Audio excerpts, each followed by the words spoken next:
berdoa. Terima kasih Bapak yang sangat baik. Kami ucap syukur Tuhan untuk sore ini kami boleh berkumpul Tuhan untuk beribadah semua minggu. Tuhan, Engkau berkati ibadah kami dari awal hingga akhir. Tuhan, Engkau berkati juga hamba-Mu yang akan menyampaikan firman Tuhan.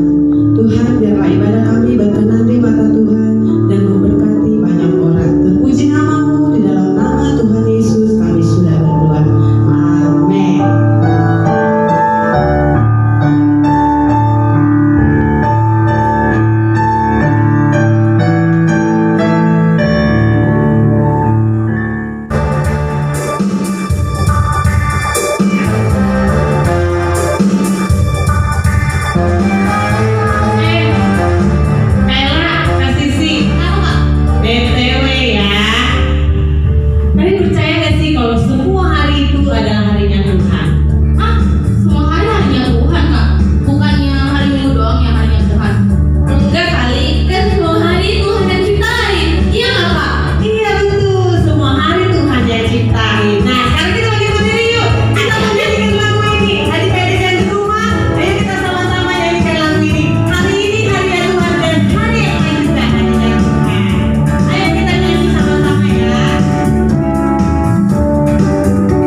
kami akan mendengarkan firman-Mu. Buka hati kami Tuhan, sehingga firman-Mu bisa tinggal di hati kami dan kami bisa melakukannya dalam kehidupan kami sehari-hari.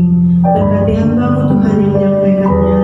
Biarlah Tuhan hidup kami menjadi berkat dimanapun kami berada.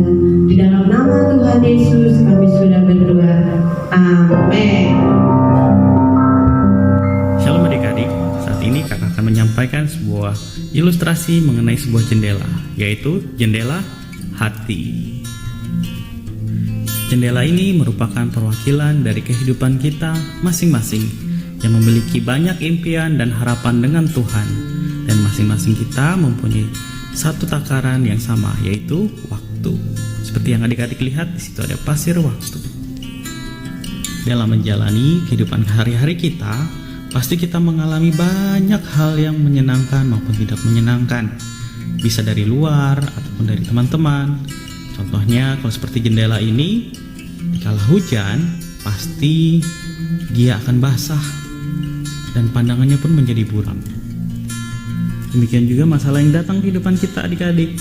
Tidak ada yang mengundang, tetapi bisa juga dia datang kapan saja. Kemudian ada juga permasalahan yang mungkin muncul di dalam diri kita, yaitu mungkin kita pernah mengalami kesalahan di waktu kita masih kecil, sehingga kita mempunyai karakter yang kurang berkenan. Seiring berjalannya waktu demi waktu, kita juga semakin beranjak dewasa dan mengenal banyak orang. Tetapi tidak semua orang itu baik. Ada yang menghina kita, ada yang tidak suka dengan kita. Bahkan kita menjadi iri hati atau dengki dan bahkan dendam. Dan itu membuat kita semakin jauh dengan Tuhan dan semakin jauh dengan rencana Tuhan. Di titik inilah kita merasa sangat hancur. Kita tidak merasa punya harapan yang cerah lagi. Di sini kita merasa seperti dibuang, tidak berguna, bahkan seperti kita rasa ditinggalkan. Inilah tujuan dari rencana iblis, yaitu membuat hati kita rusak, hati kita tidak murni lagi, sehingga kita hanya fokus pada masalah, fokus mengasihani diri sendiri. Nah, adik-adik, apakah adik-adik pernah mengalami kondisi seperti ini? Apakah kondisi jendela hati kalian saat ini sedang kotor, sedang buram, bahkan semua hati ini menjadi sangat sedih dan akhirnya menjadi gelap? Tapi firman berkata bahwa akulah jalan kebenaran dan kehidupan. Dan juga kita harus menjaga hati kita senantiasa tetap bersukacita. Oleh sebab itu, jika kita ingin kembali, lepaskan kesedihan kita dan kemudian kembali kepada Tuhan. Dalam hal berdoa, Tuhan menginginkan jendela hati kita bersih. Oleh sebab itu, sebelum kita datang kepada Tuhan, Tuhan menginginkan jendela kita murni kembali, yaitu hati kita menjadi murni kembali. Dan itu tanggung jawab kita harus menjaga hati kita tetap bersih. Kita harus menghapuskan segala kesalahan kita dengan cara mengakui dosa-dosa kita dan meminta ampun kepada Tuhan. Dan minta Tuhan, tolong perbaharui hidupku, perbaharui hatiku ya Tuhan, aku ingin melihat Engkau. Mungkin proses ini tidak mudah, karena butuh kerendahan hati, kesabaran, dan juga penyerahan diri, di mana kita mau dibersihkan kembali menjadi baru seperti yang diinginkan Tuhan. Adik-adik harus bersabar, adik-adik harus tahan dengan ujian. Disitulah kita harus menjadi anak yang taat dan juga disiplin dalam menjalankan firman Tuhan. Dengan demikian tangan Tuhan akan bekerja dan juga membuat hidup kita baru kembali. Nah adik-adik, hati kita sudah menjadi bersih kembali dan kita bisa melihat rencana Tuhan, mujizat Tuhan di dalam hidup kita. Tetap selalu dijaga ya kesucian hati kita. Tuhan memberkati. Adik-adik semua, melalui ilustrasi yang disampaikan tadi, kita belajar bahwa kita harus menjaga hati kita tetap suci. Karena dengan demikian, kita bisa melihat rencana Tuhan semakin nyata dalam kehidupan kita. Seperti ada tertulis di dalam kitab Matius 5 ayat 8 berbunyi, "Berbahagialah orang yang suci hatinya, karena ia akan melihat Allah." Selain itu, kita harus juga waspada dengan kehidupan kita, karena kesucian hati kita juga bisa tercoreng atau kotor karena hal yang ada di luar maupun dalam diri kita. Kita harus jaga kehidupan kita. Kita tidak boleh dendam, tidak boleh iri hati, tidak boleh memikirkan hal-hal yang jahat, karena hal itu membuat kita semakin jauh daripada Tuhan. Adik-adik sekalian, kakak percaya pasti kalian semua mencintai Tuhan. Dan buatlah rasa cinta Tuhan itu kalian menjadi semangat untuk menjaga hidup kalian tetap suci. Adik-adik, cukup sekian firman Tuhan yang perlu kakak sampaikan untuk hari ini. Namun sebelum kita tutup ibadah kita, mari kita satu dalam doa, semuanya lipat tangan dan tutup mata. Mari kita berdoa. Tuhan Yesus, kami mengucap syukur dan berterima kasih kepadamu bahwa dari firman Tuhan yang disampaikan melalui ilustrasi jendela hati, kami mau belajar Tuhan. Kami mau berkomitmen untuk menjaga hati kami tetap suci dan murni. Kami juga meminta pertolongan Roh Kudus agar kami bisa senantiasa kuat di dalam Tuhan. Kami dijauhkan dari segala iri hati, segala dendam kami terhadap sesama ya Tuhan. Ampuni juga apabila kami ada kesalahan terhadap sesama, terhadap orang tua. Kami mau Tuhan diperbaharui setiap hari, dan kiranya hati kami bisa mempunyai hati yang berkenan kepada Tuhan. Karena kami mau Tuhan kehidupan kami bisa menjaga dan juga menggapai harapan dan impian kami bersama-sama dengan Tuhan. Di dalam nama Tuhan Yesus kami mengucap syukur dan berdoa. Haleluya. Amin. Tuhan berkati adik-adik. Selamat hari Minggu.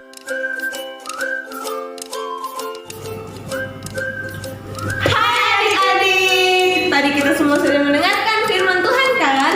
Bagaimana Kak firman Tuhannya? Firman Tuhannya tadi, berbahagialah mereka yang suci hatinya, karena mereka akan melihat Allah. Bagus ya Kak.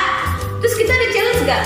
Ada dong. Minggu ini challenge-nya adalah kamu menjelaskan apa itu arti dari suci hatinya. Kemudian direkam berbentuk video dan durasinya selama 3 menit. Oke Kak, ngerti. Terus kalian setelah membuat challenge tersebut di-post di Facebook masing-masing, dan jangan lupa mention Facebook GSDA Batu Tulis Meruya. Ditunggu ya kreativitasnya.